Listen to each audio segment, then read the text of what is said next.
noite. Opa, como é que tá, Sandro? Tudo bom? Certo? Tá me ouvindo bem? Tudo tranquilo. Tudo certinho. Eu tô num pub que eu vou tocar daqui a pouco. Se tu não estiver me ouvindo, qualquer coisa que tiver ruim, tu me fala que eu mudo de lugar. Não, tranquilo. Tá tranquilo, tô te ouvindo bem. Até o Homero me falou, né, que tem show hoje, por isso que ia ter que sair ali Eu tenho 20 horas eu tenho que 20 tocar. horas. Aham. Aham. Eu posso Tá sair 20 tranquilo, horas, sem problema. 25 no máximo, 20 e 10 no máximo.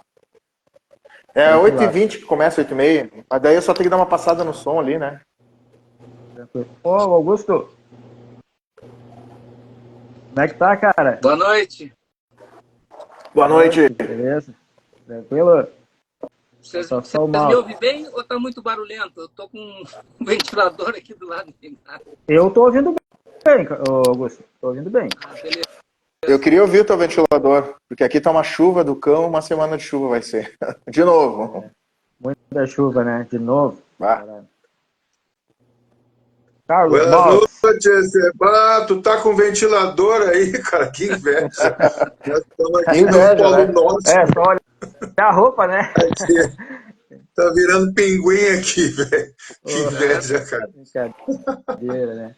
Ai, Bom, ventilador, que Os saudade. extremos. é verdade. Pra gente não se alongar muito, eu queria, antes de agradecer, cara, dizer que é uma honra imensa pro Rebel Rock, uma satisfação pessoal minha, cara, ter aqui Augusto Lix e Carlos Maltz. Claro, não menosprezando o Sandro, que foi o cara que armou essa parada toda, mas caras do Engenheiros do Havaí, né, cara? A guitarra e a bateria dos Engenheiros do Sandro Havaí. Trindade de Canoas RS, o Canoas. engenheiro da ponte. É o que eu Exatamente. digo O cara no que show, não. é assim, ó. Quando eu apresento o show agora, é assim, ó. Boa noite, meu nome é Sandro, eu sou lá de Canoas. Eu tô fazendo até uma homenagem para Canoas, com a farda Canoas. do piloto da base aérea. E esses Aham. aqui são os Engenheiros do Havaí. É isso Aham. aí, Tá meu. certo? É verdade. Sandro é Então eu queria agradecer. sobrevivente, velho. Sobrevivente, né, Aqui. Carlão? Ah, a minha casa tá toda assim, ó. Toda enchente.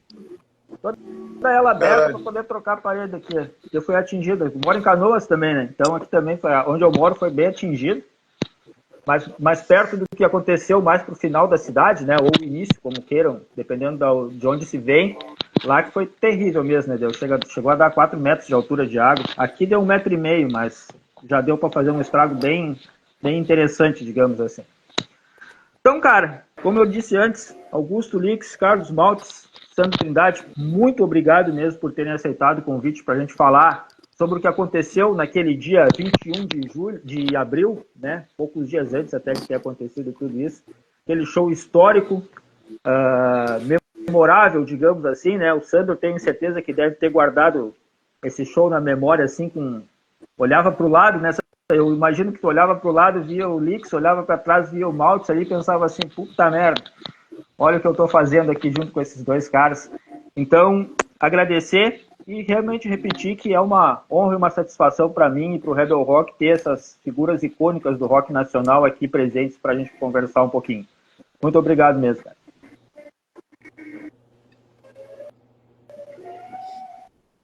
Bom, Beleza? eu queria começar pelo seguinte, ó. Bom, a gente já conversou aqui antes do show, né, com o Sandro e com o Carlos. Eu queria perguntar pro Augusto, cara, começar com o Augusto, então, que é inédito aqui, a participação dele aqui no Rebel Rock. Augusto, como é que foi, cara, receber esse convite, né, que vocês, tu e o Carlos, estavam há mais de 30 anos sem tocar juntos, né? Como é que foi receber esse convite, cara, e a expectativa que tu criasse para esse momento de encontrar, não só para o ensaio, porque ensaio a gente sabe que é uma coisa, né? É aquela história, jogo é jogo, treino é treino, jogo é jogo, ensaio é ensaio, show é show. A expectativa que se criou para ti, para esse show? Cara, acho que foi toda uma configuração.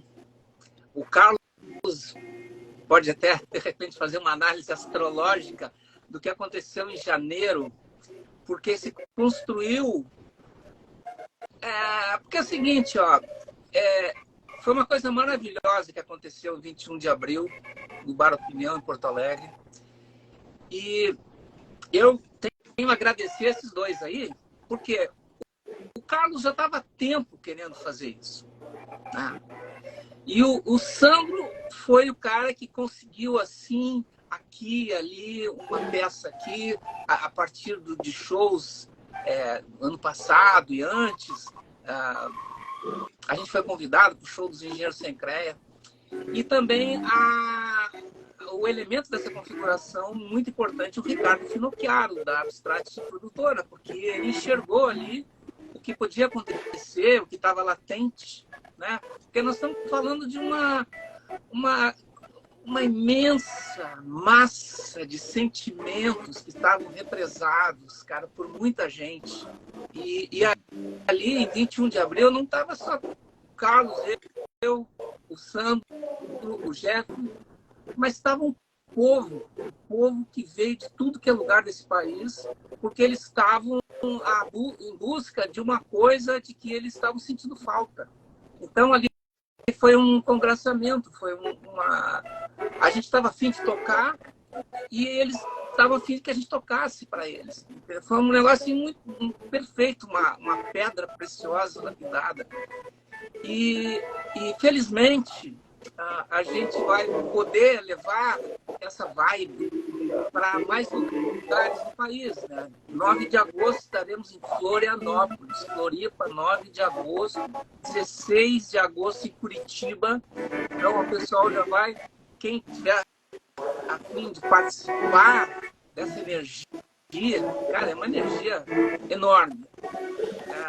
Já vai se programando.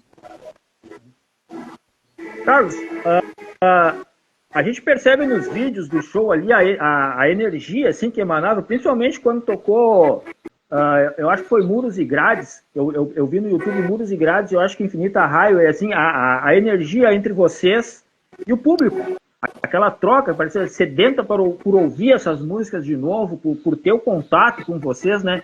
Como é que foi para ti ali na bateria, olhar ali de cima do palco do Opinião, aquela galera ali cantando junto, vibrando junto e resgatando memórias, não é? Não é apenas música, são memórias de uma vida que passou e que continua acompanhando a gente até hoje. Mas tu sabe que eu nem fiquei olhando muito, porque se eu ficasse olhando muito, estava sujeito, eu perdi assim, o fio da meada, né? Mas assim, é uma coisa estranha, porque você está lá tocando, né? E a bateria é um negócio que você tem que ficar super ali ligado no que você está fazendo, né? Mas aí daqui a pouco eu olhava aquilo assim e pensava, caraca, meu irmão, olha só isso aqui. Tem pessoas que vieram de Teresina, sabe? De Belém do Pará, um negócio impressionante. Que a gente, na verdade, eu pelo menos, eu não sei o Augusto, mas isso foi acontecendo, não foi uma coisa assim que nós pensamos, vamos fazer um acontecimento. Essas coisas acontecem, não é a gente que faz assim porque a gente quer, né? Então, na verdade, o Augusto falou, nós somos convidados para o show do Engenheiro Sem CREA. Nós somos convidados. Isso é um show do Engenheiro Sem CREA que nós somos convidados. Aí a bola de neve foi aumentando, né? E nada a ver com a igreja homônima, tá? Ele está falando assim do show lá.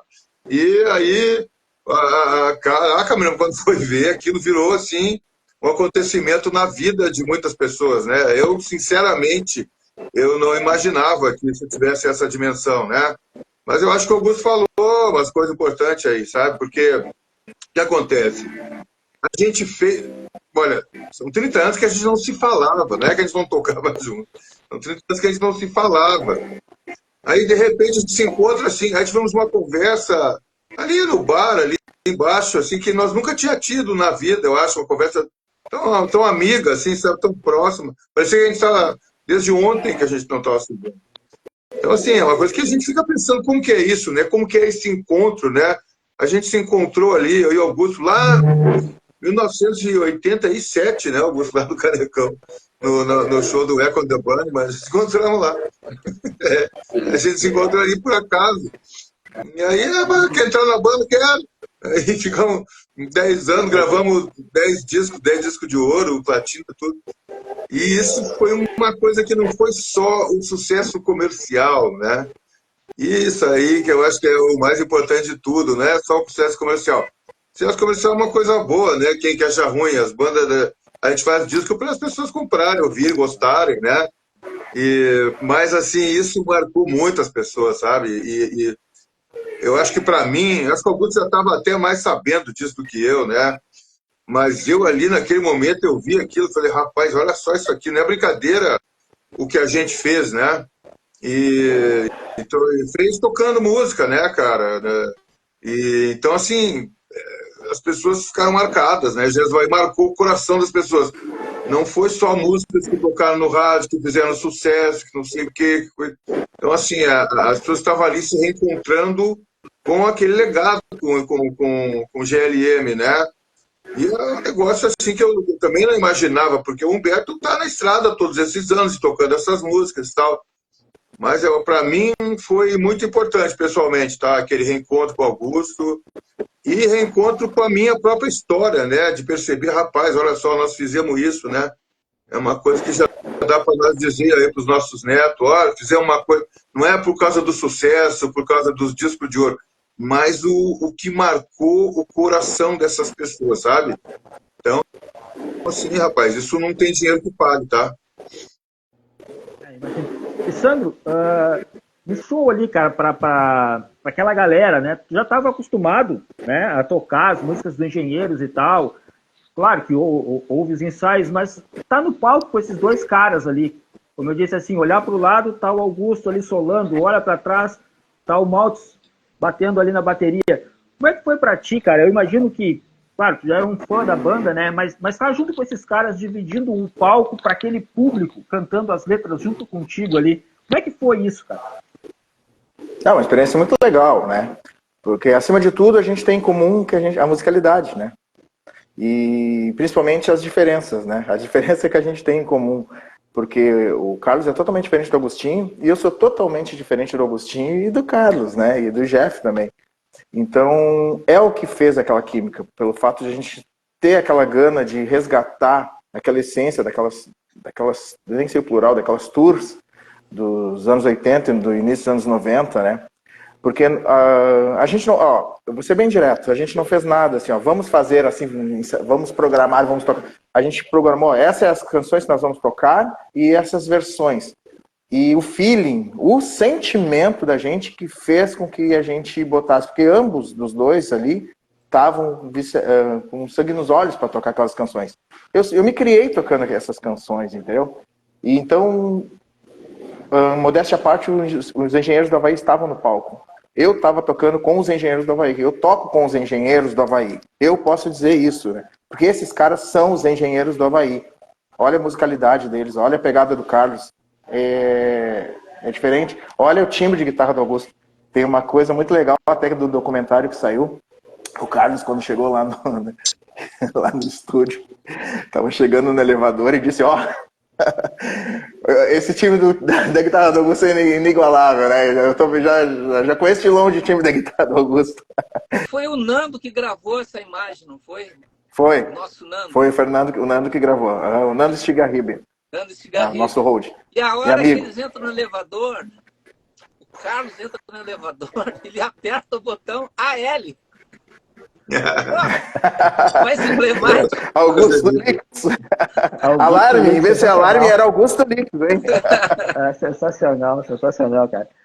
Mas tem uma coisa mais, só para te comentar aqui, Sim. Uma coisa mais, as coincidências, assim, Engenheiros da Havaí é uma engrenagem, cara. Uma faz a outra girar para fazer a máquina funcionar. Essa engrenagem começou a funcionar ali com a gente, lá sem a gente ter conversado junto. Quando eu liguei, eu mandei mensagem para os guris e disse assim, que ideia de louco vocês querem usar, guris?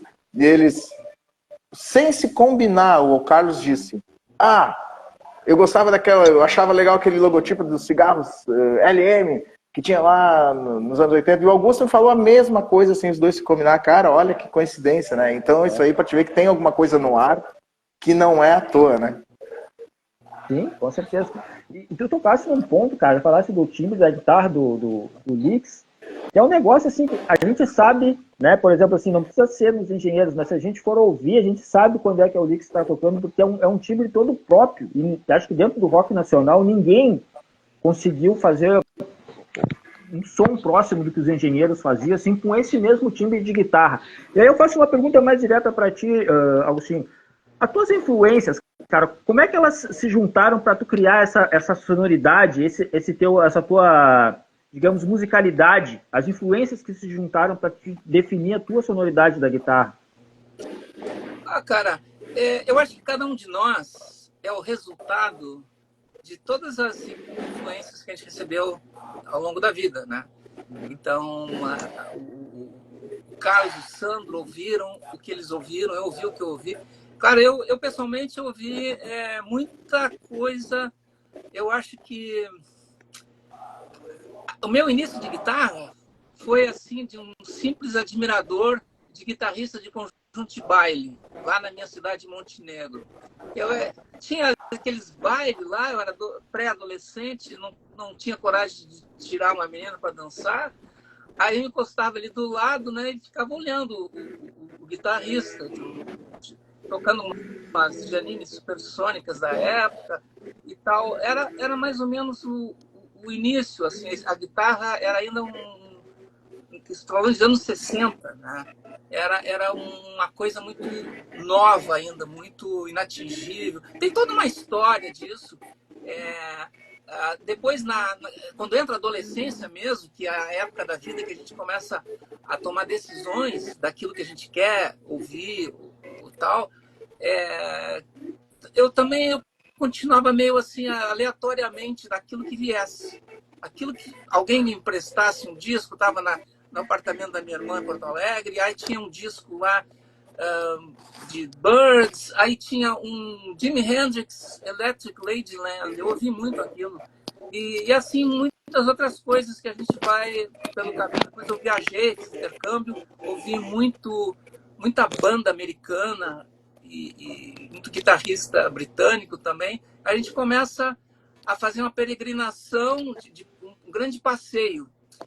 Isso depois, eventualmente, a gente, quando começa a arranhar um instrumento, aquilo que a gente conseguir fazer vai ser inevitavelmente o resultado daquilo. Até nas canções que a gente ouvia na igreja. Está tudo misturado. A folclore da colônia alemã, lá de Montenegro, tá tudo misturado. E o som do instrumento é guitarra elétrica.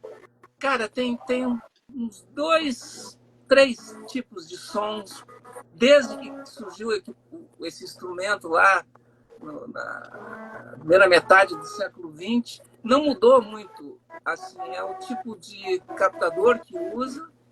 Tem 2 tipos, basicamente, de duplo ou simples, e a combinação entre eles. O resto é o amplificador, os pedais, os efeitos, assim. E o tipo de guitarra que eu usei quando eu entrei no Revolta dos Dandes, na época eu estava usando uma guitarra que tinha uma combinação diferente, porque é uma típica Stratocaster, né? Só que era fabricada pela Roland, e eu pedi na época por um técnico fazer uma modificação na combinação dos captadores, porque tem 3 captadores, então eles permitem convencionalmente até 5 opções de som.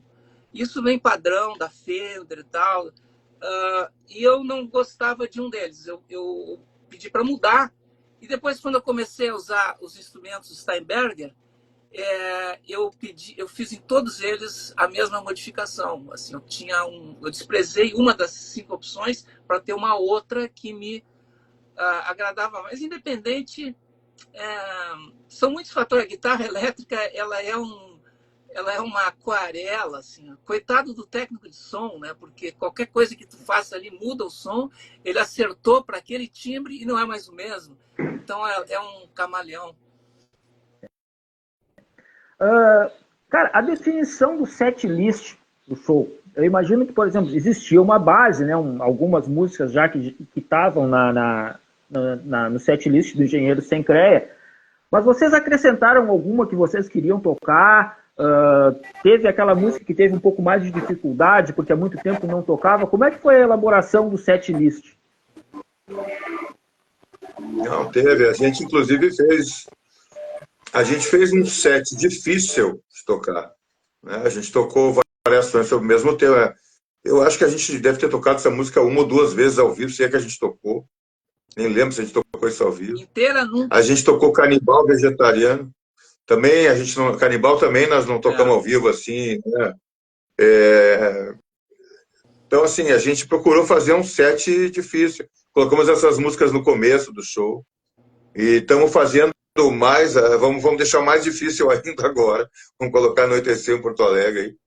Então a gente está fazendo um set difícil. Claro que, vamos dizer assim, as pessoas vão no show, elas querem ouvir as músicas que tocaram no rádio, né? E elas querem ouvir do jeito mais parecido que elas conhecem, né? E elas têm esse direito, né? Eu falo assim, imagina que você fosse no show dos Stones e os caras tocassem Satisfaction na calimba, né? Agora vamos tocar uma versão de Satisfaction na calimba. Pô, do caralho. Ou no show dos Stones tocar uma versão de Satisfaction na calimba. As pessoas querem ouvir, né? E nós já estamos velhos, né, cara? Não estamos aí para ficar inventando coisa. Vamos fazer um show bem, assim, tradicionalzão mesmo, engenheiros básicos, né? Engenheiros garajão. Estamos procurando trazer de volta, né? Aquele espírito que a banda tinha no começo, ali nos anos 80, ainda final dos 80, né? Espírito garajão e tal. Mas era um garajão refinado, né? Um garajão assim, sofisticado que a gente fazia. E a gente então procurando trazer isso para as pessoas, né? Que eu acho que a música dos anos 80, né? Ela tem uma alegria inerente, o andamento, né? Rapidinho assim os andamentos. E ela tem uma alegria, sabe? Uma coisa meio ingênua, assim. É difícil você ouvir música dos anos 80 assim, sair dançando, né? Você já ouve, já começa a balançar, assim. E essas músicas que os caras estão tocando agora, é difícil de dançar, né? Só se for assim, um negócio tipo britadeira, né? Algum negócio mais ou menos assim. Então, acho que a gente... nada contra, tá, cara? Nada contra. É porque eu sou velho mesmo, tá? Não adianta me chamar de tiozão, velho, essas coisas, porque eu sou mesmo. Eles acham o quê? Então, a gente está procurando trazer isso, né? Eu acho que tem o Augusto, acho que a maior característica dele, o timbre, né? O som e a habilidade manual, né? A bateria dos engenheiros, eu acho que a maior característica é essa intensidade, né? Esse ritmo forte aí dos anos 80, esse rapidinho, né? E ir para frente, assim, e essa coisa boa de dançar, né? Então é isso, é um show, sei lá, curtir, lembrar, os velhos vão lá, a garotada nova pode ir também, né? Para ter uma ideia como é que era e tal. E é isso, tá, gente? Não estamos assim inventando nada, a roda já está inventada, nós só estamos botando ela para rodar, assim, né? Mas tem isso, né? Que para mim tá sendo essa descoberta, né? Que existe. Até eu falei esses dias aí que o cara me falou assim, na verdade eu não sabia se ele estava me elogiando ou me criticando. Ele falou assim, eles estavam lá discutindo, que alguém perguntou lá no Instagram qual é a bateria que eu ia usar no show, eu falei, esse que tal. Ah, não, porque aquela outra que você usava que era melhor e não sei o quê. Aí o cara falou assim, Mal, se você tocar na bateria mais cara do mundo ou numa caixa de sapato, dá mais ou menos no mesmo. Eu não sei se ele estava elogiando ou se ele estava me detonando, mas eu recebi como elogio. Eu recebi como elogio porque a coisa pessoal fica mais alto, né? Ela fala mais alto do que o pedaço de pau lá que você está usando. Eu acho que o Augusto consegue isso, assim, indiscutivelmente, né? Eu não acho que eu tenha um som, assim, na bateria. É mais essa coisa do andamento, né? Desse ritmo rapidinho, assim, bom de dançar, né? Que eu acho que é mais a minha característica. Então, eu recebi como elogio isso, né? Que dá para reconhecer, né? Que é eu que estou tocando lá. Então, acho que isso é importante, tá, gente? Assim, é as pessoas que fazem, né? Não é um pedaço de pau lá, marca, não sei das quantas. É as pessoas que fazem, né? Então, assim, eu tô vendo essas bandas atualmente, o cara troca o baterista para cá, manda para lá, pega um de lá para cá, de cá para lá, parece que estão trocando peça de carro, assim, né? Tira a roda de um, bota no outro, bota o cilindro de um no outro. E não é bem assim, tá, gente? É porque é a energia das pessoas, né? Então isso aí é que gera essa coisa de banda, né? É uma coisa que eu acho que ainda está no futuro, né? Uma vez perguntaram para o Paul McCartney alguma coisa a respeito dos anos 60, ele falou, olha, os anos 60 ainda não aconteceu. E ele falou isso nos anos 80. Eu achei essa frase assim, nunca esqueci, né? Os anos 60 ainda não aconteceu, porque era uma coisa tão à frente do seu tempo, né? Que estava no passado, mas ainda estava na frente. E eu acho que essa coisa de banda é uma coisa que ainda não aconteceu. A gente não entendeu ainda o que é uma banda de rock, né? Que são as pessoas, né? Aí esses dias eu vi aí os caras do Deep Purple, tá lá uns veiaca, né, cara? Tão veião. E estão lá, mesmo som, mesma gororoba. O AC/DC também. Então isso é genial, né, cara? Assim, tem um som que é parecido com as pessoas, né? Eu acho que isso a gente conseguiu nos engenheiros. A gente não estava imitando ninguém, tá entendendo? A gente não estava imitando ninguém. A gente estava desde sempre tentando fazer uma coisa nossa ali. E acho que a gente conseguiu fazer isso, tá?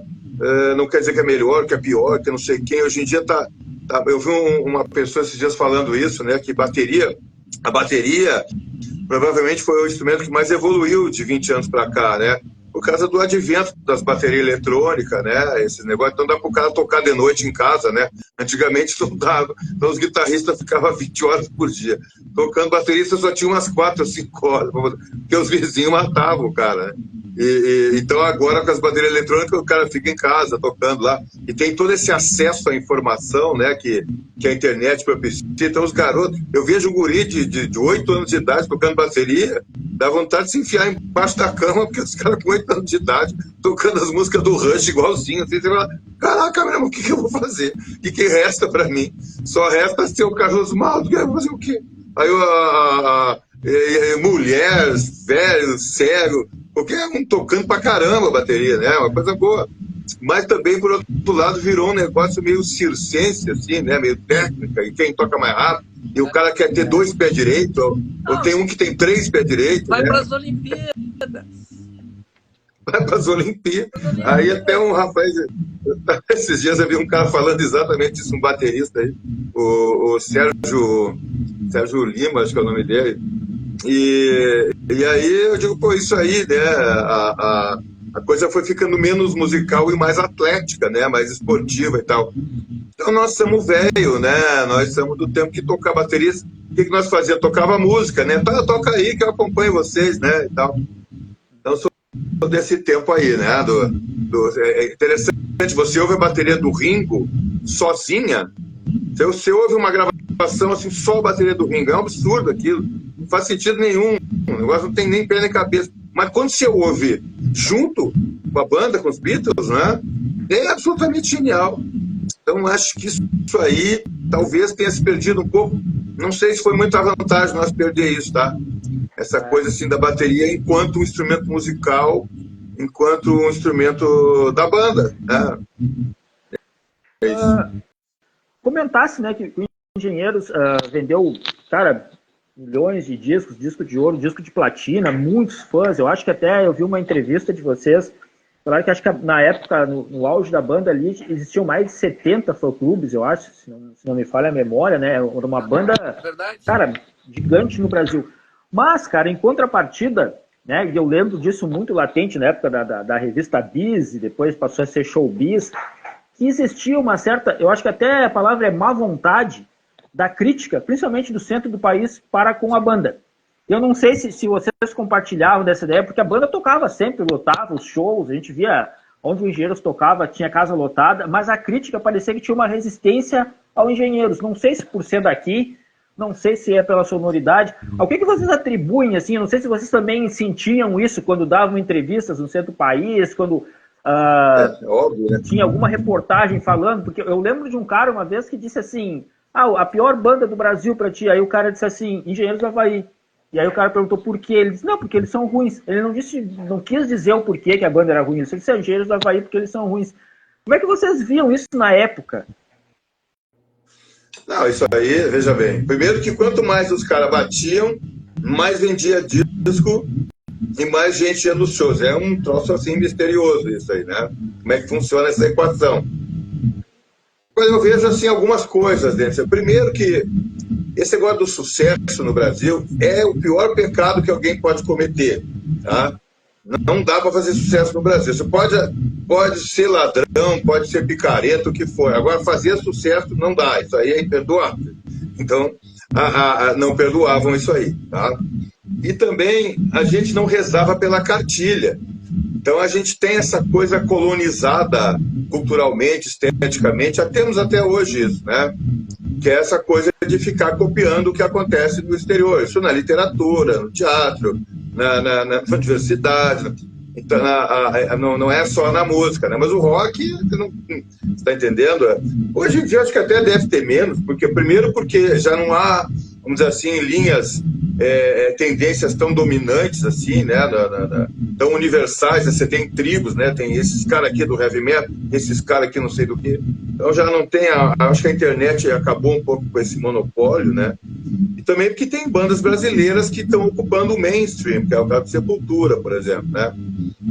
Então isso aí, de certo modo, acabou. Mas, eu não sei se acabou, mas ficou mais diluído. Mas essa coisa, então o sucesso é uma coisa imperdoável no Brasil, e a individualidade também, você está entendendo? Então, Engenheiros é uma banda muito difícil de você classificar. Qual que é desses caras aqui? Meio pop, meio sei lá o quê, tocam... Então, assim, uma coisa que não, vamos dizer assim, nós não tava ali fazendo parte do sindicato moderno, né, do rock e tal, elite pensante do Brasil pelo bem, né, da evolução da humanidade, sei lá o quê. Nós não fazia parte disso, né? Mas eram os caras meio pop, meio brega, fazia sucesso, vendia disco pra caramba. Tinha gente de tudo quanto é idade nos nossos shows, de tudo quanto é classe social, de tudo quanto é nível cultural. Então isso para mim é uma coisa sensacional, você entendeu? Você me disser assim, o que você sente mais honrado, né, de ter feito na vida com a banda, musicalmente? É isso, nós tocamos para as pessoas, nós tocamos para todas as pessoas, para a empregada doméstica, para a mãe, para a avó, para a filha, sobrinha, o velhinho lá, os caras no interior do Rio Grande do Sul, lá no Nordeste. Então era uma banda popular mesmo, você tá entendendo? Tocava pro povão, para o brasileiro, sabe? E não tocava pra elitezinha, inteligentinha, de São Paulo, sei lá o quê. Isso aí ainda fazia sucesso, né, meu? Os caras não perdoavam, é claro, né? Deixa eu falar um pouco aí sobre o que ele pensa disso aí. Não, eu acho que na pergunta tu coloca dois elementos que são... que explica muito bem aquele contexto daquela época, né? Que assim, a crítica e os fãs, quando se fala da crítica, assim, a crítica que falava, que nos detonava, cara, é uma desproporção, porque era um punhado de gente localizada numa cidade onde a gente não habitava. Havia uma espécie de inteligência dos conhecidos dos conceitos do rock, e esse pessoal habitava lá, não todos, né, na revista Bis, Folha de São Paulo, e para por aí. Só que as críticas ganhavam repercussão, e eu tenho para mim que era uma espécie também de pauta jornalística, porque é o seguinte, se falar bem, não dá repercussão. Então, tu escreve um negócio provocador, tu vai ter uma resposta, vai ter reação, a gente não vai gostar de ler, vai reagir e tal. E o jornalismo usa isso para tudo. A gente vê isso por toda parte, né? Isso continua acontecendo até hoje. Tem gente aí até hoje fazendo barulho, batendo no quem está tocando. Porque é o seguinte, o cara, o hater, o que ele vai? Ele vai escrever uma coisa tacando pau. Porque senão, se não fizer isso, ele não vai ter resposta, ele não vai causar reação. Ele quer causar reação, ele quer jogar isca, quer para conseguir seguidores, visualizações, etc e tal. Agora, a desproporção é que é o seguinte, isso aí era muito pouca gente, porque existia a revista Bis, que era uma revista especializada no rock, mas, cara, o Brasil é um país enorme, nós tivemos críticas em outras cidades, mas tivemos, assim, predominantemente matérias muito significativas. Assim, a gente nunca se ligou a elogio, crítica, fale mal ou bem, porque a gente não tinha nem tempo para isso na época, né? Agora, os fãs aí é a inversão dessa desproporcionalidade. Quando que os críticos eram poucos, os críticos, aqueles que, né, aqueles provocadores, cara, a gente tinha, como o Dream falou ali, mais de 70 fã-clubes, tinha turma de Sampa, que era uma confederação de fãs-clubes diferentes. Cara, e esse pessoal viajava, eles faziam um fenômeno social, aproveitando-se da história da banda, a banda fazendo shows, eles desenvolveram uma espécie de intercâmbio. Eles viajavam para ver show da banda em outra cidade, ficavam na casa de amigos, de fãs daquela cidade, e assim. E muitas dessas pessoas aí, que eram jovens na época, se reencontraram em Porto Alegre, dia 21 de abril. Foi uma coisa muito bonita. Já pai, já avô.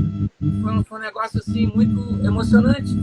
Então, assim, eu acho que a história Engenheiros do Havaí, ela, olhando assim retrospectivamente, ela é construída muito por esse pilar, que são os fãs que a banda construiu, gerou ao longo dos anos. Então, assim, e essa gente que estava a fim de nos ver tocando daquele jeito, a gente no palco de novo. Então, e eu acho também, assim, depois de tanto tempo que a gente ficou, 31 anos, né? Isso podia ter acontecido muito antes, teria sido, né?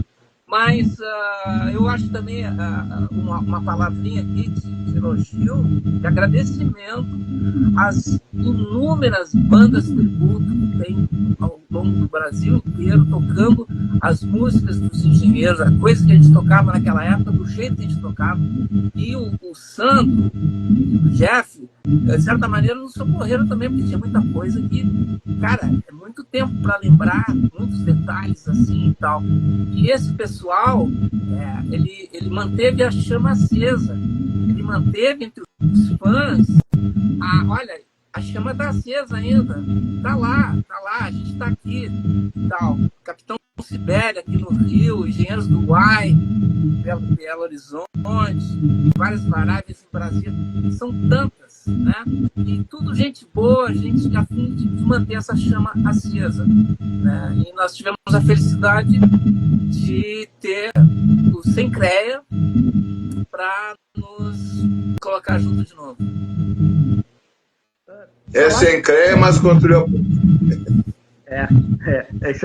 o Carlos sempre fala isso, né? O Sandro é o engenheiro sem creia, mas que fez a ponte perfeita para a união ali dos dois. Construiu a ponte. Em qual estado que os engenheiros tinham maior público, assim? Ou era meio nivelado? Ou tinha algum estado, assim, que parecia que a galera era mais não vou dizer fã, assim, mas sentia mais aquela energia, assim, de troca com o público? Vamos dizer 1, 2, 3, aí tu fala e eu falo ao mesmo tempo, tá, Augusto? 1, 2, 3, Minas. São Paulo. Minas e São Paulo. E São Paulo é interessante, né? Porque é justamente o lugar de onde saía aquelas críticas meio chatas, né? Tal, porque a gente fez muitos shows em São Paulo. Shows memoráveis, grandes eventos, casas que abriam, depois fechavam, abriam outras casas, a gente fazia lá. Foi Rose Bombom, né? Palace, Olímpia, São Paulo tinha aquela magnitude, né? Ibirapuera, 2 noites seguidas, né? Ibirapuera, então... E Minas, porque Minas é um país, né? Minas, realmente, eu acho que são os dois pilares. Eu lembro do Brasil todo, Bahia, Recife, Fortaleza, tinha Manaus, tinha gente, tudo Salvador a gente tocou debaixo de chuva, né? Salvador, Concha acústica, eu estava lá no hotel, a nossa produtora, Laurinda, chegou com aquele sotaque típico local, baiano, dizendo, Gostinho, vamos! Aí eu olhei para ela assim, a janela, chovendo torrencialmente, vamos aonde, Laurinda? Então explica para os 5 mil que estão sentados lá na chuva esperando. Nós tivemos que botar isso aqui em plástico, em cima dos pedais.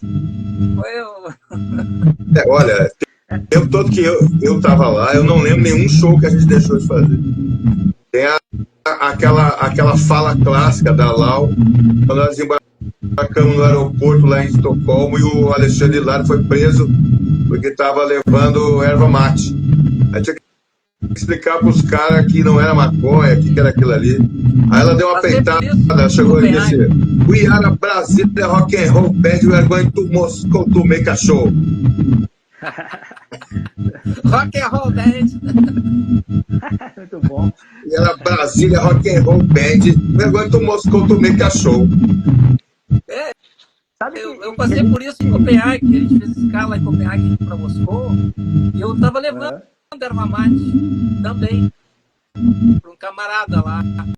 Aí não teve dúvida, né? Aí o Carlos Humberto, cabelo comprido, calça rasgada, etc e tal, onde que eles foram procurar? Foram procurar no cara que estava vestido direitinho, carinha, né, certinho, abriram a porcaria do pacote de erva mate, se eles fossem fazer contrabando, vinha com essa cara, né, meu?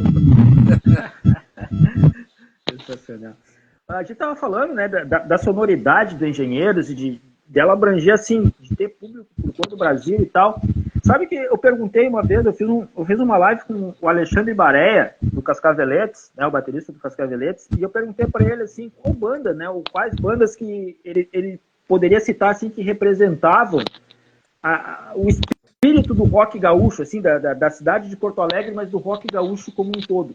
E ele foi enfático quando ele falou isso, assim, ó, Engenheiros do Havaí e Garotos da Rua. São as bandas que têm a cara, ela tem uma cara de rock, assim, que nenhuma outra banda consegue fazer. Porque é uma coisa única. A gente pegar mesmo os Garotos da Rua, né, na época do Bebeco ali, era uma banda, assim, única. Tinha um estilo único, assim como Engenheiros do Havaí também.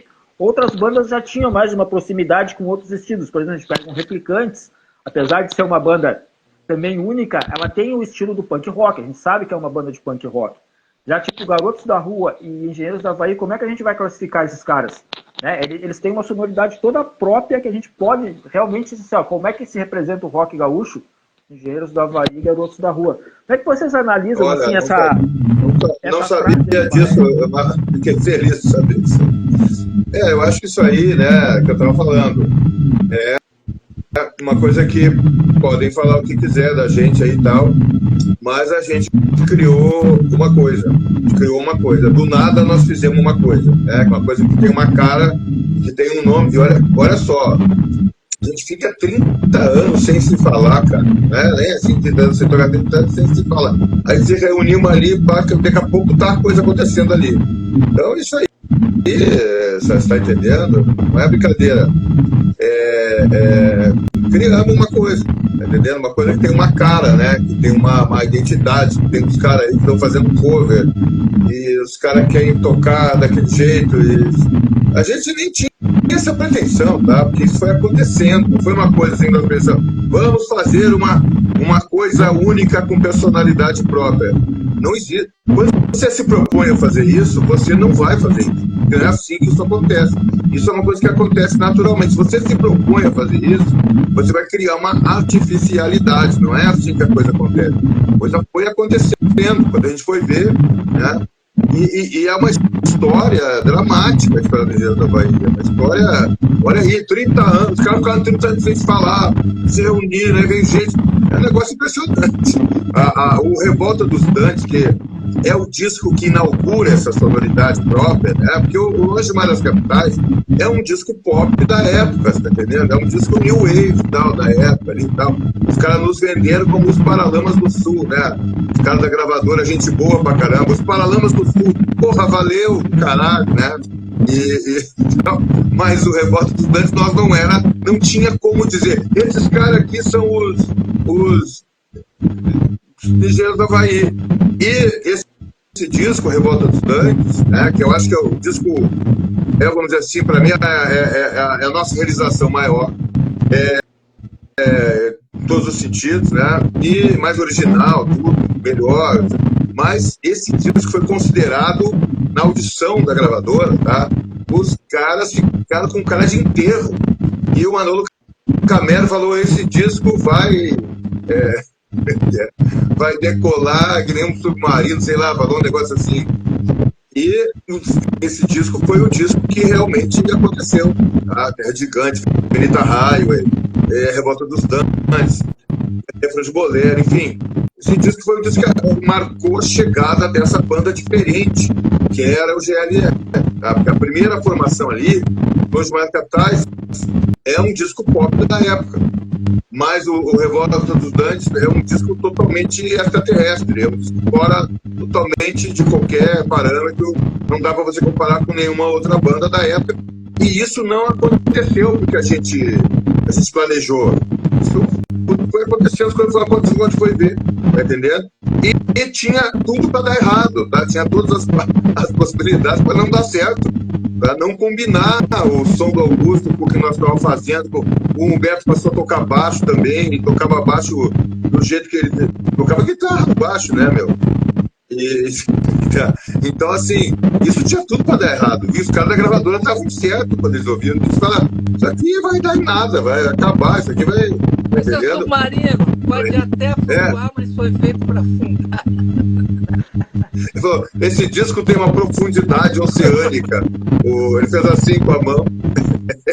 Manolo Cabelo fez assim com a mão. Esse disco tem uma profundidade oceânica. Tipo assim, vai afundar esse negócio, não vai sobrar nada. E tinha tudo para acontecer isso, tá? Então é assim, não é, vamos fazer uma banda assim. Não é assim não, meu irmão. É você botando o seu na reta e correndo os riscos, e se ferrando, e sofrendo, e ganhando, e perdendo, e fazendo gol, e levando de goleada também, e fazendo merda, e se retratando. É isso, tá vivo de verdade, tá? É isso. Se quiserem escrever alguma coisa na minha lápide, lá quando chegar na hora, tá? Que eu espero que demore aí, tanto que eu tenho neto para criar, filho, tudo. Bota lá, ó, esse aqui botou o dele na reta, viveu de verdade, tá? Não ficou se fazendo lá, imitando ninguém. Isso aí. Tem um detalhe também, o seguinte, que o Carlos, ele menciona o Revolta dos Dantes. O Revolta dos Dantes, ele tem claro que ele é uma transformação de banda. A banda era uma, virou outra. Porque dois instrumentos mudaram, né? Mas tem um detalhe, uma característica do Revolta dos Dantes, e isso remete à conversa que eu e o Carlos tivemos em 87, lá no Canecão, a pretexto de ver um show do Echo and the Bunnymen, a gente não assistiu, só ficou conversando, e a gente estava falando de uma coisa que estava batendo, assim, de viver limitações, viver por limitações, assim, não se entregar às opções tecnológicas que estavam surgindo na época, e o Revolta dos Dantes é um trabalho limitado. A gente se pôs limitações, eu não usei pedais, não usei efeito, usamos aquilo que estava à disposição, os instrumentos que a gente tinha, e nós entregamos, nós demos sangue, suamos com aquilo que a gente tinha. Todos éramos limitados. E aí, eu acho que aquilo, de certa maneira, conseguiu projetar de cada um o máximo. E a gente adotou isso como regra nos shows. Nos shows a gente era um trio naquela época e não tinha muitos que se socorrer, não tinha zona de conforto. Tinha que, onde falhasse falhava tudo. Então a gente dava o máximo. Se não desse o máximo, a coisa não ia bem. Então a gente sempre tocou no limite, assim, aquilo que a gente era capaz de fazer, aquilo que estava ao nosso alcance fazer. E não mais, mas não menos. Sim. Esse ponto de vista, né, do Revolta do Dantes, porque eu, pelo menos na minha opinião, né, é o meu álbum preferido dos Engenheiros, e é aquele primeiro álbum da formação, como o Carlos comentou, né, o Augusto vindo de uma escola ali que não é a mesma escola que os Engenheiros faziam no primeiro álbum. O Humberto saindo da guitarra, indo para o baixo. Então tinha toda uma conjectura ali que daqui a pouco isso podia não dar certo. E na minha opinião, né, acabou sendo aquele trabalho dos Engenheiros que mais marcou o público, pelo menos o público no Rio Grande do Sul. Acho que talvez seja o álbum mais, digamos assim, venerado, não sei se seria essa palavra, do público gaúcho com relação à banda. É isso mesmo. É,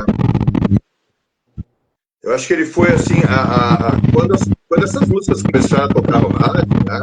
Guerra de Gigantes tocou no rádio, Infinita Raia tocou no rádio. Isso foi uma coisa muito diferente, né? Nós era uma banda diferente de todas as outras, inclusive dos próprios Engenheiros do Havaí, né? Que as pessoas conheciam. E era o Engenheiros do Havaí do Longe para as Capitais, Engenheiros do Havaí da abertura da novela Hipertensão. A outra banda, era uma banda que é esses caras, meu, sabe? E diferente, né? A conversa diferente, a sonoridade diferente, né? Aquela intensidade, aquele drama, né? Aquela coisa ali, contando a história. Então, assim, fez, sabe? Uma coisa que tem uma realidade. Né? Estamos aqui agora, 30 anos depois, falando disso. Sandro, eu sei que daqui a pouco vai ter que sair, né, cara, e o papo acaba ficando entre os dois aqui, porque a gente tá falando de histórias lá atrás. Mas qual é o disco preferido do Engenheiros do Havaí, cara? Bah, cara, quando sempre que me faz essa pergunta, eu nunca planejo dizer, porque cada momento é um momento. Até porque, cara, os dois, eles pode confirmar que é o que aconteceu. Cada gravação é um momento, é um registro daquele momento da gravação, daquela foto que tu tira daquele momento. Até porque as músicas iam evoluindo, como eles mesmos falam, a cada aprendizado de tocar a própria canção, né? Eu não posso titularizar um disco só como o melhor. É a mesma coisa que chegar e perguntar na época pro Pelé, qual é o melhor jogo que tu já fez na tua vida? Entendeu? Eu perguntar pro Falcão, Falcão, como é que tu... qual é o melhor jogo? Ele vai lembrar de vários detalhes do jogo, e eu vou lembrar de vários detalhes de cada disco, que me chama atenção.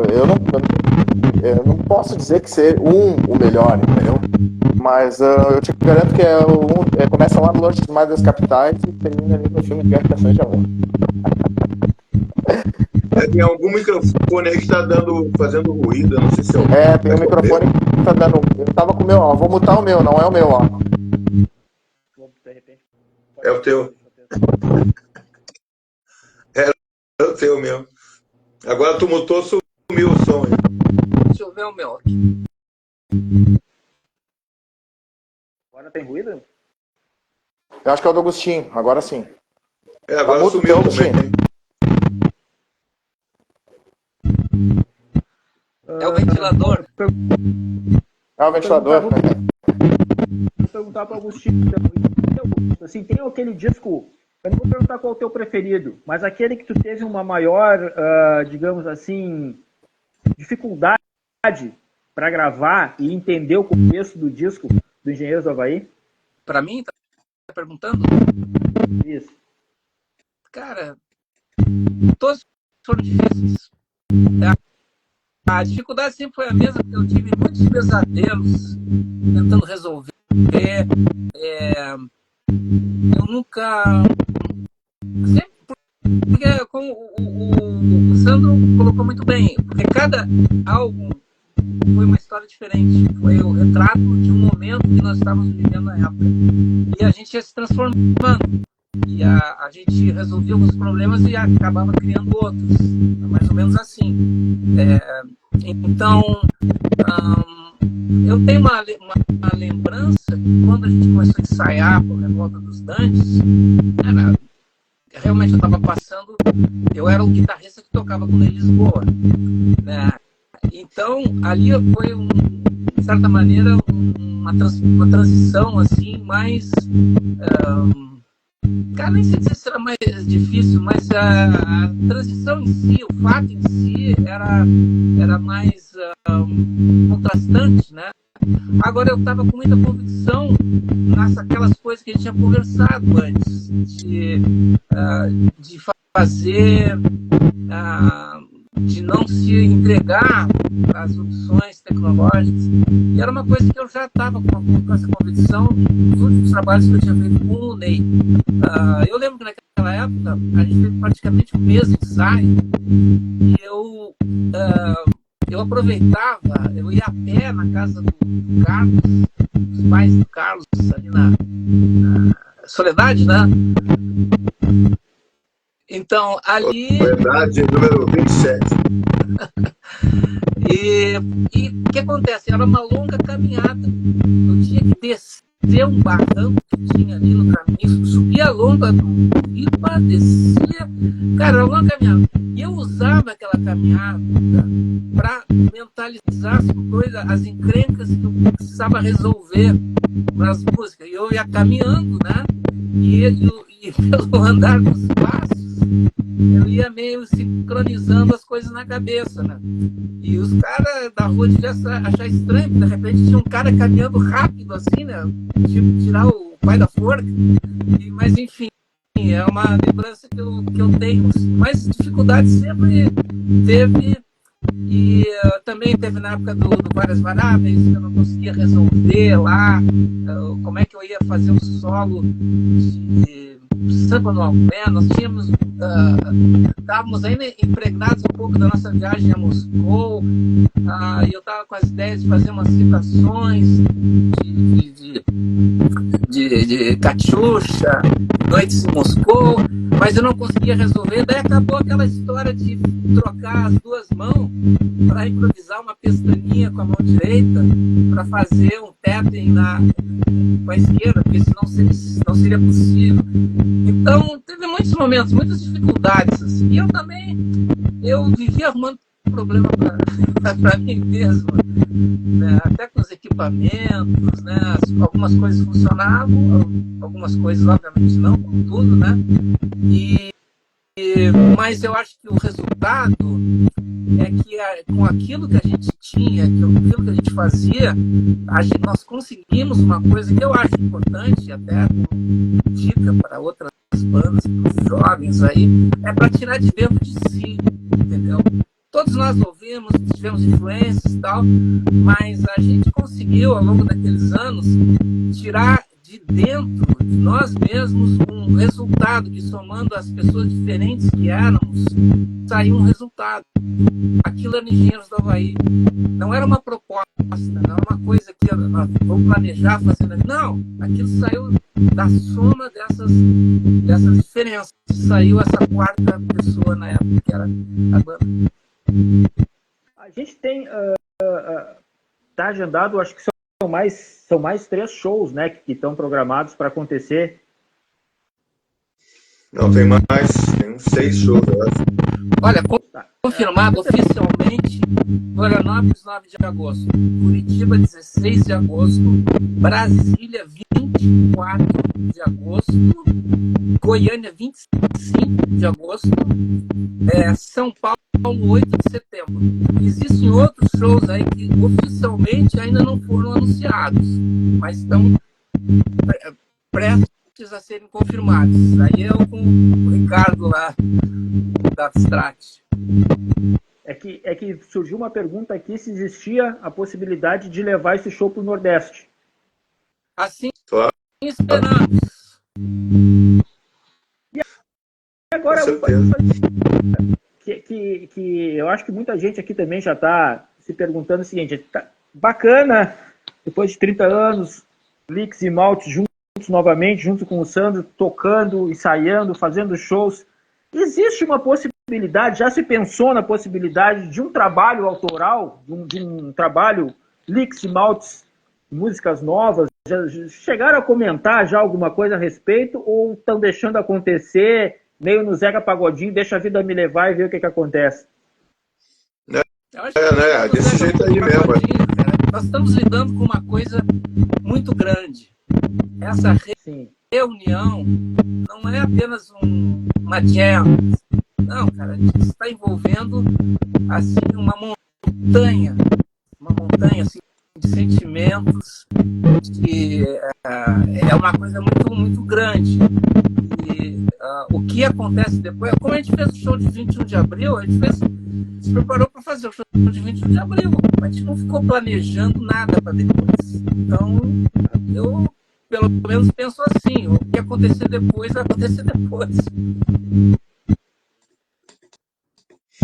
Eu penso da mesma jeito. Vamos dando um passo de cada vez. Só para está tentando entrar de novo aqui, eu estou aceitando, Sandro, mas não está, não sei por que cargas d'água não está entrando o convite aqui. Eu vi que tu mandou o convite, eu aceitei aqui, mas não está entrando. Quando a gente fala dos engenheiros, né, a gente tem toda aquela mística de ter aquele cover, né, que foi feito do Gaúcho da Fronteira, o lance muito do gaúcho, né? Isso foi uma coisa assim que surgiu naturalmente dentro da desenvoltura do grupo, assim, o lance claro, por ser uma banda gaúcha, obviamente, mas de trazer esse lance do nativismo para dentro da música do Engenheiros já vinha desde antes? Olha, a gente não exatamente do nativismo, né? Mas tinha essa coisa de tocar música, né? Tocar música. Vamos ter essa música aqui, tem essa aqui, vamos tocar essa aqui, por que não? Isso aqui. Então eu acho que essa coisa experimental também, né? De experimentar e ver o que dá, sempre foi uma característica da banda, né? A gente inventava coisa, né? A gente inventava coisa, corria risco. Então, assim, Augusto, eu acho que teu fone aí que tá dando crack aí. Eu vou tentar mutar o meu.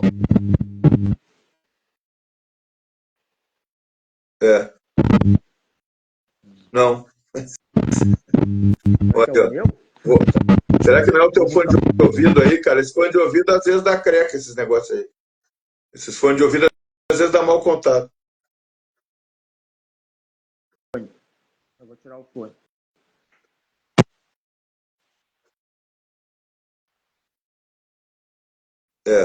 Eu acho que é o teu fone de ouvido aí, cara. Tirei aqui agora, então, para ver. Agora sumiu. Pode voltar aí, então... Augusto. Acho que era o fone de ouvido. Era o meu. Era o meu. Era o meu. Agora, é o seguinte, é um exemplo interessante, né, o herdeiro da Pampa Pobre, porque, assim, eu acho que engenheiros, se jogasse qualquer coisa, tipo assim, um moedor, a gente ia moer, ia sair um negócio diferente. Imagina, pegando uma música nativista. Esses dias eu vi o Aquiles Priester, que é um cara que eu considero muito melhor baterista do que eu, né, tecnicamente falando. Ele estava tocando A Levada de Longe Demais das Capitais, do primeiro disco, que a gente misturou a milonga com rock, né?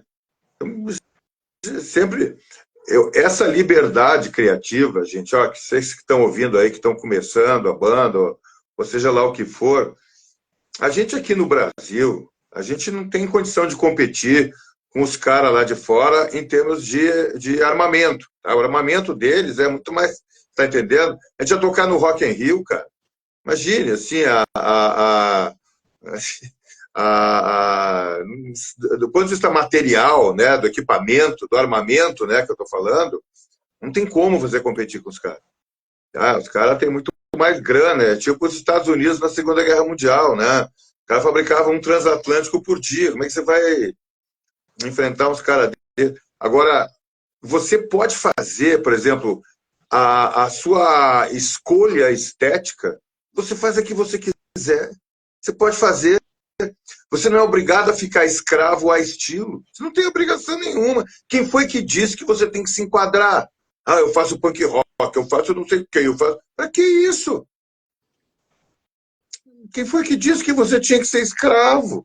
Você que está se colocando dessa forma. Então, isso a gente sempre teve, a gente sempre foi dono do nosso negócio. Tanto que chegou um ponto que nós chegamos ao cúmulo da arrogância, que era nós mesmos produzir os nossos discos. Tá entendendo? E fizemos um monte de cagada, é óbvio, né?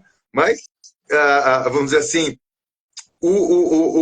a liberdade que a gente se dava para misturar estilo, para tocar a música. Olha, quando a gente gravou a música do Gaúcho da Fronteira, hoje isso ninguém acha nada demais, né? Depois veio o Raimundos, aí misturando música nordestina com rock, fez o maior sucesso. Mas antes disso, Quando a gente lançou o Herdeiro da Pampa Pop, isso deu uma merda federal. É difícil até de acreditar nisso hoje, mas deu. As rádios nativistas não tocavam, porque era rock. E as rádios de rock não tocavam, porque era nativista. Né? Então, a gente estava, de alguma forma, chutando o saco da fronteira. Né? Além do mito que limita o infinito e das barreiras dos guardas da fronteira, nós estávamos fazendo isso. Né? Fizemos um disco todo pop lá, o Pop é Pop, com bateria eletrônica, não sei o quê. Era uma coisa, assim, era uma cinte esteticamente aquele disco. Nós tirando sarro de nós mesmos. Escola de samba, não é? Escola de samba. E eu me lembro que tinha gente que ficou achando aquilo horrível, que era de mau gosto, porque não tinha nada a ver. Então são coisas que hoje são banais, mas naquela época a gente estava avançando a fronteira. Quando a gente gravou o acústico, né, o Zala Cecília Meirelles, né, o Filmes de Guerra, Canções de Amor, que é acústico mesmo, né, não é aquela coisa lá, o cara toca a bateria, a mesma coisa, só que com aquelas baquetinhas de varetinho, né? A nossa acústica era acústico mesmo, era balançando o chocalhinho, era tocando bongô e tal, né? E aquela sonoridade das guitarras semiacústicas e tudo. Então, a gente ousava muito esteticamente. Né? Claro que dentro das nossas limitações técnicas, mas liberdade estética e artística, isso a gente sempre se deu. E talvez essa fosse uma das características principais da banda, e talvez esse seja também um dos motivos porque os caras ficavam tão putos com a gente. Tá entendendo? Que a gente era muito arrogante, muito ousado, muito metido. Se metia, nós éramos artistas mesmo. Tá entendendo? E fazia arte, assim, biscoito fino para as massas. E vendia para as massas, vendia, as massas compravam. Mas era um assinte, tá entendendo? Você tem que... no Brasil ainda estamos muito presos nessa mentalidade colonizada. Né? Temos que estar repetindo alguém lá de fora que disse alguma coisa. Então nós rompemos com isso, nós enfrentamos isso, nós desafiamos isso, nós nos demos o direito de sermos autorais em tudo, certo? Então, sinto muito, sorry se vocês acharam ruim. Vocês podem fazer também, caralho. Por que vocês não fazem? Então vamos tocar, vamos tocar, porra, vamos, legal. E os caras vão ficar pau da vida, pô, massa, que bom. Porque a arte é para isso, é para encher o saco, é para instigar, para tirar o sono. Não é para fazer as pessoas dormir. A não ser que seja cantiga de ninar, né? Mas isso nós não fazia. Nós não fazia cantiga de ninar, ninguém dormia no nosso show, nem nós no palco, nem as pessoas na plateia. Né? E olha, esse negócio de dormir não é só por causa do nível de ruído, tá? É num show desses, que é a mesma música do começo ao fim do show, capaz do cara dormir no meio do show. Na época do barulho, tá? É a vivacidade, a diversidade, a graça, a leveza, a naturalidade, como é a vida. Como é a vida. Então, Jesus do Havaí é parecido com a vida. Né? Talvez seja por isso que até hoje está aí. Então, você está começando aí, nesse negócio de arte, no Brasil, meu irmão, você está maluco. Mas se você vai entrar nessa mesmo, então te dá o direito. Faz um negócio aí, tá entendendo? Que seja uma coisa tua mesmo, diferente, uma expressão de ti. Não queira ser diferente. Se você quiser ser diferente, você vai ser igual. Tá entendendo? O cara quer ser diferente, o que ele faz? Ele vai fazer uma tatuagem. Aonde? Na ponta do nariz, que é o último lugar que sobrou. Entendeu? Então não é por aí. O que tu quer dizer mesmo para as pessoas? O que tu quer dizer para tua mãe? O que tu quer dizer para tua irmã, para tua tia, para tua avó, pro veinho lá da esquina? Essas pessoas que estão aí do teu lado, essas aí. Engenheiros do Havaí. É isso aí. Até rimou. Tá certo. Cara, antes da gente encerrar aqui, uma curiosidade assim, o que vocês ouvem hoje em dia, assim, de bandas atuais? Assim, vocês escutam alguma coisa ou gostam mais daquela sonoridade de antigamente? Olha, parte muito aleatório. Aleatório porque é o seguinte, eu acho, sempre que entendi que ouvir pressupõe assim, contextos. Ouvir, por exemplo, o que eu ouvia em determinada época, que havia um contexto que me fazia ouvir determinadas coisas. Então, a gente vai ficando velho, a gente vai acumulando muita informação e acumulando muita referência, né? E quando a gente é jovem, uma das qualidades de ser jovem é a gente sonhar, a gente imaginar.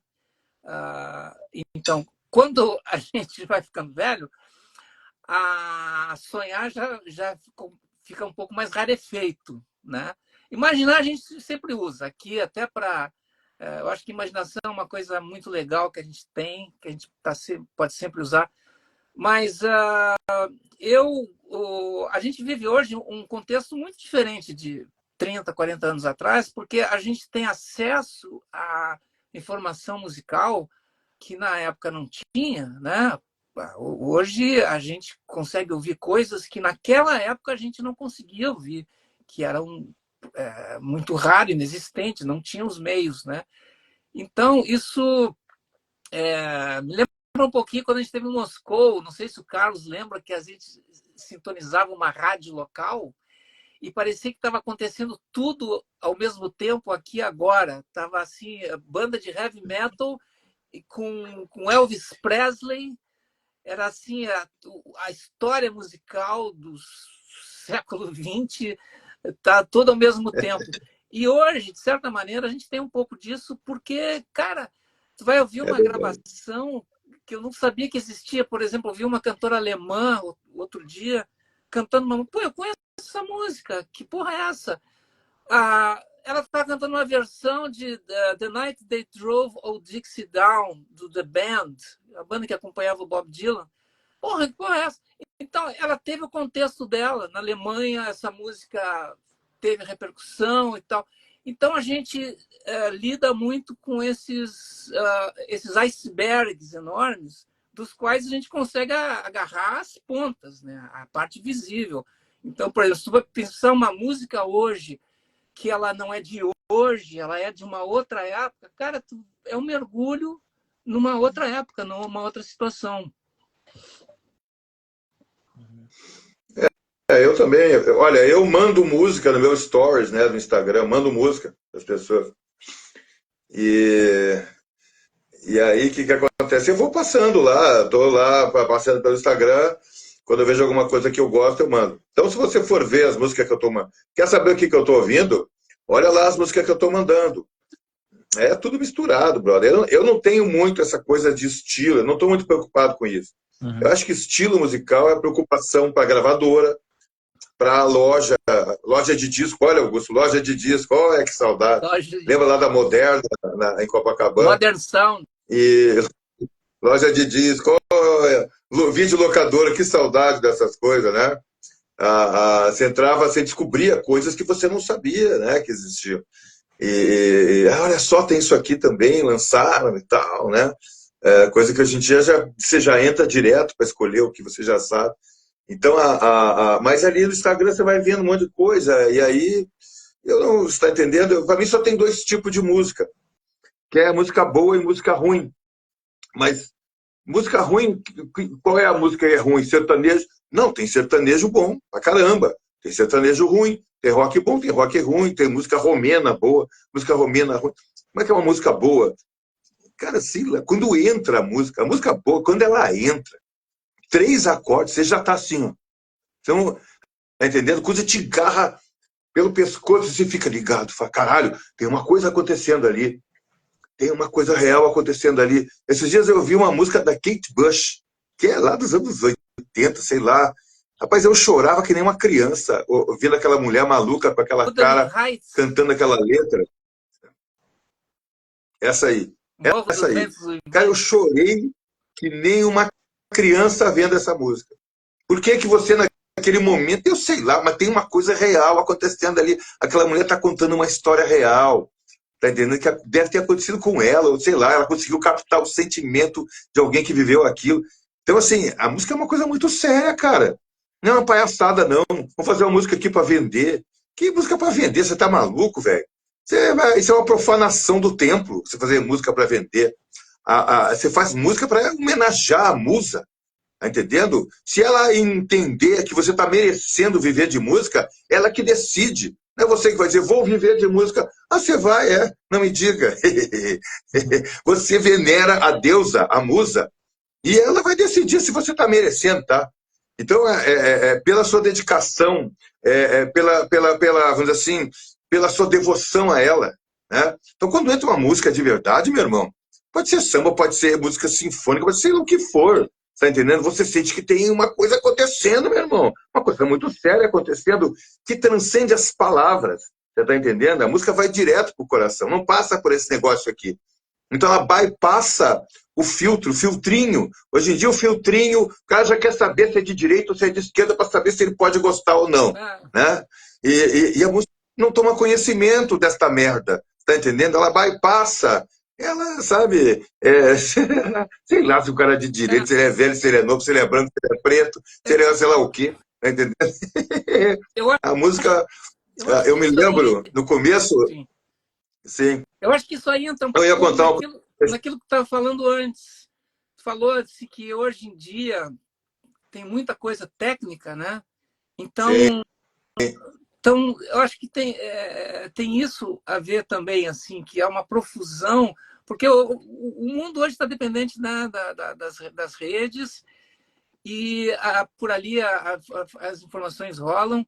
Cara, tu abre assim Instagram e daqui a pouco vem um monte de sugestão assim que o cara explicando a apropriação modal, aí tem um outro fazendo um garoto da Coreia do Sul fazendo a técnica de sweep up, sweep down, que nem uma metralhadora assim.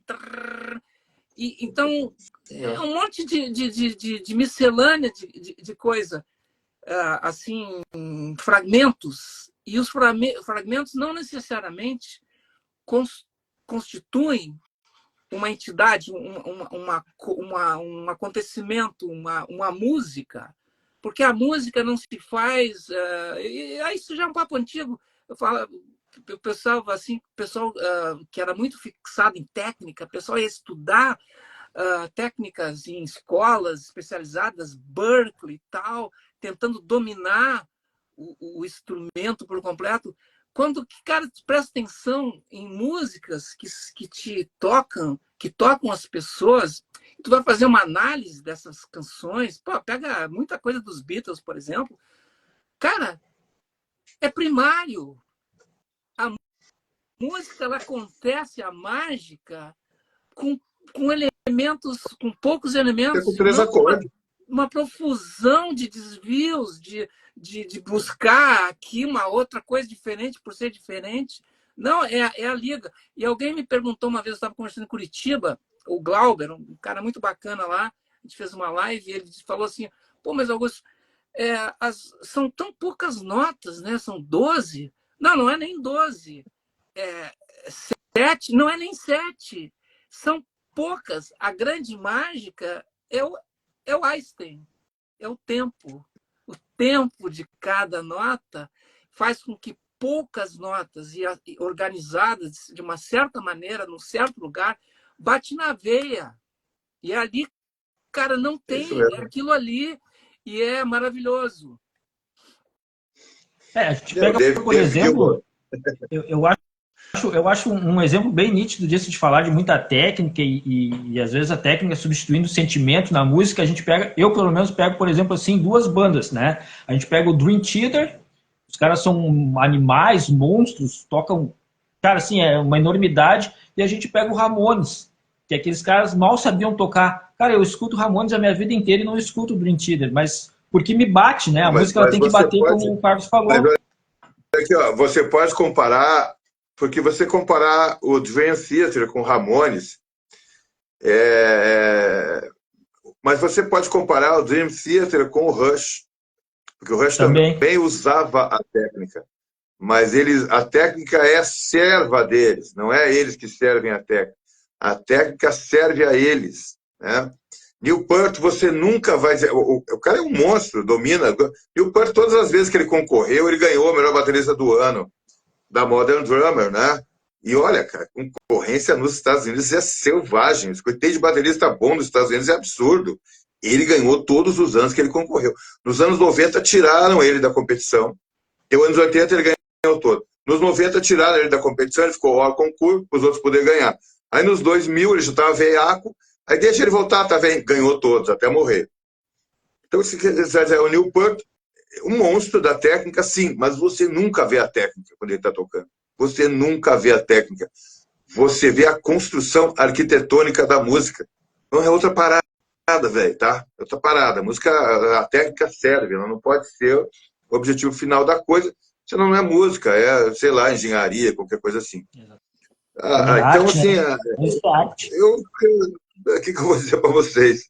Assim, eu não sei definir isso aí, tá? Mas no terceiro acorde já digo para você se é boa ou se é ruim. E quando ela é boa, porque ela, olha, você está montando uma coisa que eu li, uma coisa que um escritor falou, o Jorge Luis Borges, né?